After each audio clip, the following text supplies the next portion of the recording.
Warangal CPI రాష్ట్ర council సభ్యులు మరియు ఏఐవైఎఫ్ రాష్ట్ర అధ్యక్షులు డాక్టర్ సయ్యద్ వలీ ఉల్లాహ్ ఖాద్రి వరంగల్ నగరంలోని ఎల్బీ నగర్లో నిర్వహించిన ఇంటింటా సిపిఐ కార్యక్రమానికి ముఖ్య అతిథిగా హాజరై ప్రారంభించారు. ఈ సందర్భంగా ఆయన మాట్లాడుతూ రాష్ట్ర వ్యాప్తంగా చేపడుతున్న ఇంటింటా సిపిఐ కార్యక్రమం ప్రధానంగా ప్రజల సమస్యలను నేరుగా తెలుసుకోవడం మరియు వాటి పరిష్కారానికి కృషి చేయడం లక్ష్యంగా నిర్వహిస్తున్నామని తెలిపారు. ప్రజలతో నేరుగా కలిసి వారి దైనందిన సమస్యలను అర్థం చేసుకుని వాటిని అధికారుల దృష్టికి తీసుకెళ్లడమే ఈ కార్యక్రమం ఉద్దేశమని పేర్కొన్నారు. సిపిఐ నాయకులు కార్యకర్తలు ప్రతి ఇంటికి వెళ్లి ప్రజలతో మాట్లాడి వారి సమస్యలను స్వీకరిస్తారని తెలిపారు. ముఖ్యంగా పేదల ఇండ్లు, ఇళ్ల స్థలాలు, రేషన్ కార్డులు, పెన్షన్లు, నిరుద్యోగం, ప్రాథమిక వసతులు వంటి అంశాలపై ప్రత్యేక దృష్టి సారిస్తామని అన్నారు. ఎన్నికల సమయంలో ఇచ్చిన హామీల అమలులో జరుగుతున్న ఆలస్యంపై ఆయన విమర్శలు వ్యక్తం చేశారు.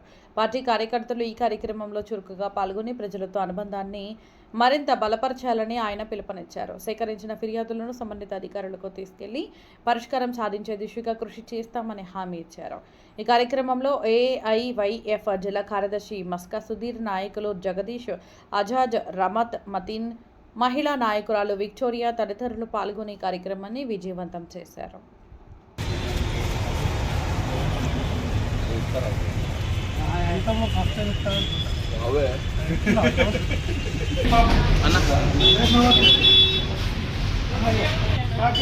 సిపిఐ జిందాబాద్.